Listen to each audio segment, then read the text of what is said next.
नमस्कार विद्यार्थियों, हम पढ़ रहे हैं एमए फाइनल संस्कृत विषय में जो पंचम प्रश्न पत्र है। और पंचम प्रश्न पत्र है उसका नाम है प्राचीन संस्कृत साहित्य। और ये जो प्राचीन संस्कृत साहित्य नाम का जो प्रश्न पत्र है, इसमें आज आप पढ़ेंगे जो विक्रमांक देव चरितम महाकाव्य है। उस विक्रमांक देव चरितम महाकाव्य के प्रथम सर्ग का तृतीय श्लोक है। और प्रथम सर्ग का जो तृतीय श्लोक है, इसमें जब आप देखेंगे तो भगवान विष्णु की जो स्तुति की गई है, और भगवान विष्णु की जो स्तुति की गई है, उस भगवान विष्णु की स्तुति के विषय में कवि किस प्रकार से प्रारंभ करते हैं, इसका वर्णन करते हुए कहा है। देखिए कि वत्सः स्थली रक्षतु सा जगन्ति जगत प्रसूतेर गरुण ध्वजस्य श्रियो अंगरागेण विभाव्यते या सौभाग्य हेम्नः कस पट्टिकेव। क्या कहते हैं कि या वक्षः स्थली, वक्षः स्थली कहते हैं वक्ष स्थल को, छाती को। क्या कहते हैं? वक्षः स्थली, यानी जो वक्ष स्थल है, जो छाती है। तो वक्षः स्थली, जो वक्ष स्थल है, जो छाती है, रक्षतु, रक्षा करे। क्या कहते हैं? वक्षः स्थल रक्षतु, कि जो वक्ष स्थल है, जो छाती है, वो रक्षा करे। सा जगन्ति, कि सा माने वह जो वक्ष स्थल है, वह आप जगन्ति, जगन्ति कहते हैं जो जग की, जग से तात्पर्य क्या होता है? संसार से। तो जगन्ति यानी जो जग है, लोक है, उस लोक के जो वक्ष स्थल है वह रक्षा करे। जगन्ति यानी जो लोक हैं उनकी रक्षा कौन करे? जो वक्ष स्थल है वह रक्षा करे। उन्हें देख लीजिए कि वक्षः स्थली, कि जो वक्ष स्थल है, रक्षतु, रक्षा करे, जगन्ति, लोकों की। कौन सा वक्ष स्थल? जगत प्रसूतेह, जगत प्रसूति कहते हैं जो जगत को उत्पन्न करने वाले हैं, जो जगत का उत्पत्ति स्थान है, ऐसे उनकी। क्या कहा? कि जगत प्रसूतेह, यानी जो जगत की प्रसूति हैं, जो जगत के उत्पत्ति स्थान हैं, ऐसे। तो जगत प्रसूतेह गरुण ध्वजस्य, और गरुण जिनका ध्वज है, ऐसे। तो क्या कहा? कि जगत के जो प्रसूति हैं, यानी जो जगत को जो उत्पन्न करने वाले हैं, और गरुण ध्वजस्य, गरुण जिनका ध्वज है, गरुण जिनका वाहन है, ऐसे। यानी जिनका गरुण वाहन है, तो आप सभी जानते हैं गरुण किसका वाहन है? गरुण वाहन है भगवान विष्णु का। तो क्या कहते हैं कि जगत प्रसूते, जो जगत को उत्पन्न करने वाले हैं, यानी जगत की उत्पत्ति में जो मूल कारण है, ऐसे जो भगवान विष्णु हैं। और फिर कहा गरुण ध्वजस्य, और जिनका ध्वज क्या है? गरुण है, जिनका वाहन क्या है? गरुण है, ऐसे उनकी वक्ष स्थली, वक्ष स्थली, उनका जो वक्ष स्थल है, रक्षतु, रक्षा करे, जगन्ति, लोकों की।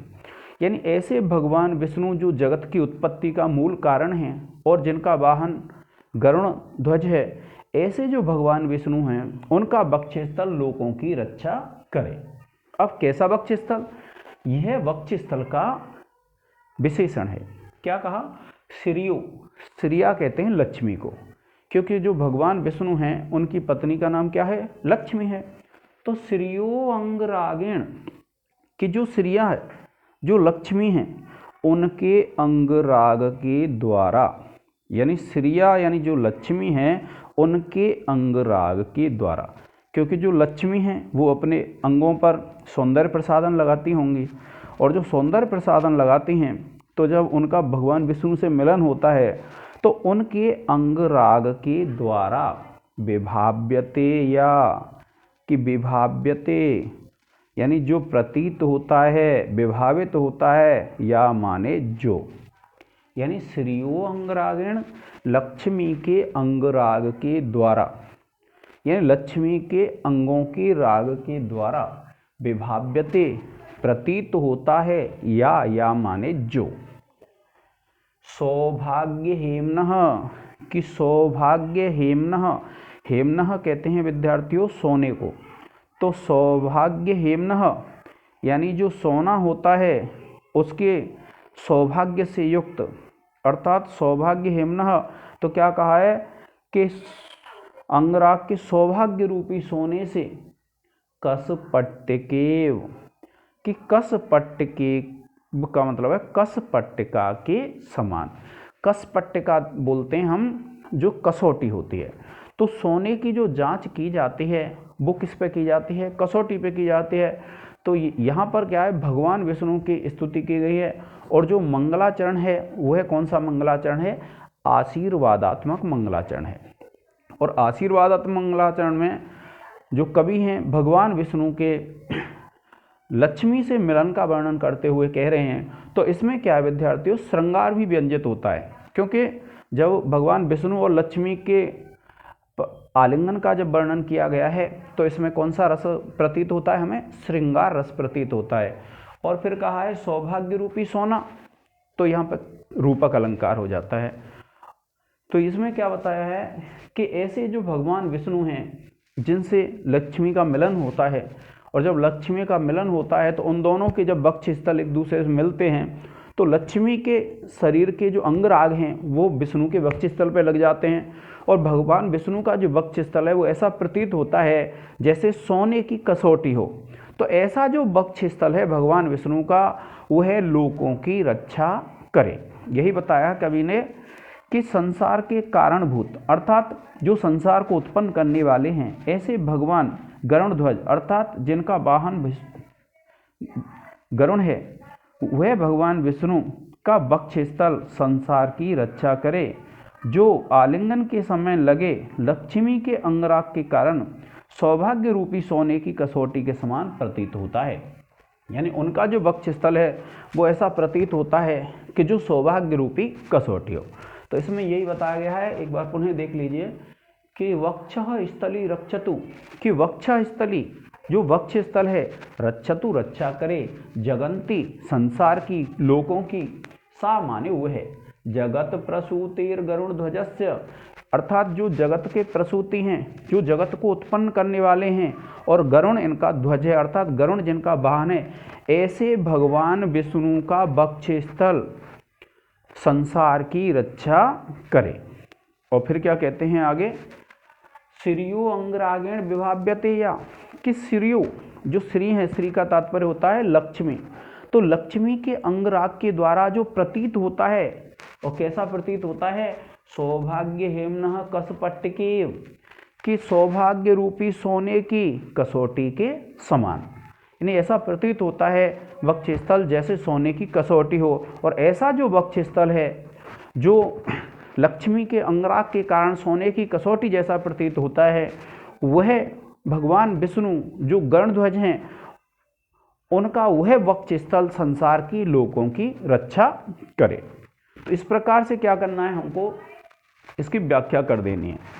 संदर्भ स्पष्ट है, और जब आप विशेष लिखेंगे तो प्रसंग लिखेंगे तो प्रसंग में आप लिख देंगे कि इस पद्य में भगवान विष्णु की स्तुति करते हुए कवि बिल्हण कहते हैं। फिर उसके बाद आप व्याख्या करेंगे, और व्याख्या में आपको क्या करना है, पहले तो इसका अनुवाद लिख देना है, और अनुवाद लिख के फिर आप पैराग्राफ चेंज करेंगे और फिर और इसके बारे में विस्तार से बता देंगे।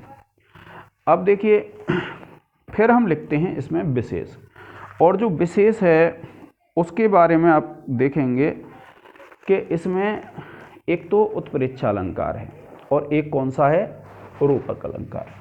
तो अब जब आप लिखेंगे विशेष तो आपको पता है इसमें सबसे पहले तो हमको पता है छंद कौन सा है।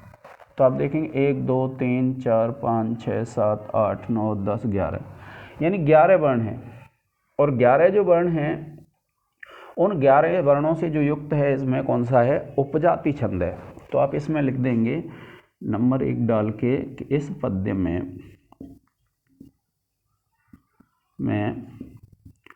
उपजाति छंद है।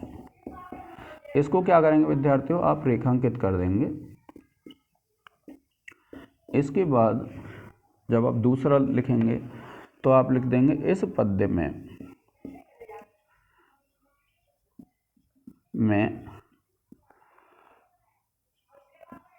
रूपक अलंकार है। रूपक अलंकार है, इसको भी रेखांकित कर देंगे। तीसरा आप लिख देंगे इस पद्य में आशीर्वादात्मक मंगलाचरण है। आशीर्वादात्मक मंगलाचरण है।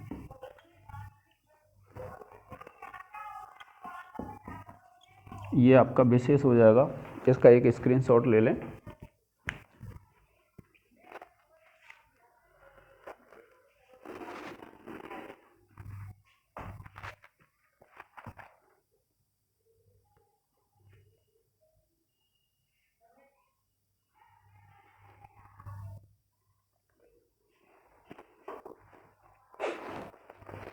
अब देखिए, फिर इसके बाद आप लिखते हैं व्याकरण टिप्पणी। और जो व्याकरण टिप्पणी है, आपको क्या करना है कि जो सरल से सरल जो आपको व्याकरण प्रतीत हो, इसमें हमें वह व्याकरण टिप्पणी लिखनी है। तो देखिए, जब आप इसमें देखेंगे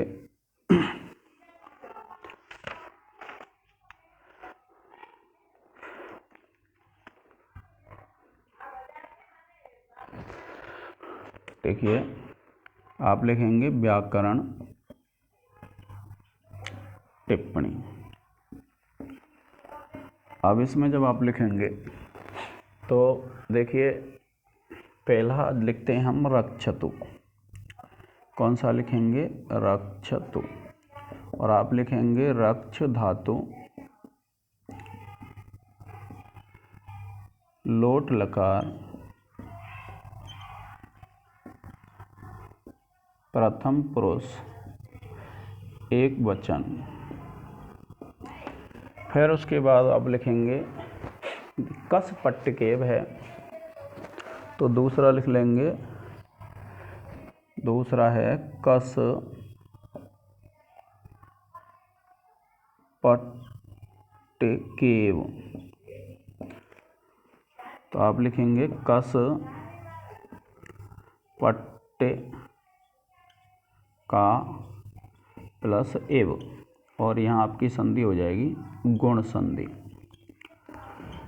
इसके बाद जब आप आगे चलेंगे तो देखिए, इसमें दे रखा है गरुण ध्वज। तो गरुण ध्वज का गरुण ध्वजे यस्य सह। तीसरा दिया है गरुण ध्वज, तो आप लिखेंगे गरुण ध्वजे यस्य सह। तो बहुब्रीहि समास है भाई इसमें। जो बहुब्रीहि समास है,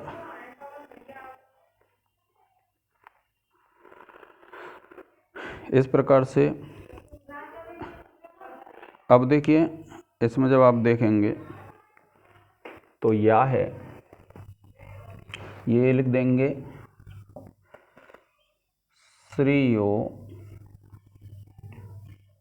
अंग रागेण। तो आप लिखेंगे श्रेयो प्लस अंग रागेण। तो यहाँ हो जाएगी विद्यार्थियों पूर्व रूप संधि है आपकी। कौन सी संधि है? पूर्व रूप संधि। इस तरीके से आपकी व्याकरण टिप्पणियाँ होती हैं। आप इसमें लिख सकते हैं ध्वजस्य। ध्वजस्य में आप लिख लेंगे ध्वज शब्द है, और ध्वज शब्द में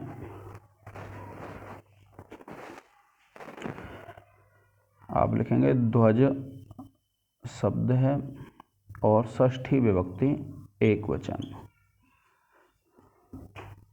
एक वचन।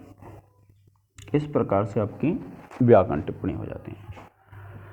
तो प्रिय विद्यार्थियों, आज का जो लेक्चर है वह यहीं समाप्त होता है। आगे वाले लेक्चर में पुनः उपस्थित होंगे एक आगे वाला श्लोक लेकर के। जय हिंद, जय भारत।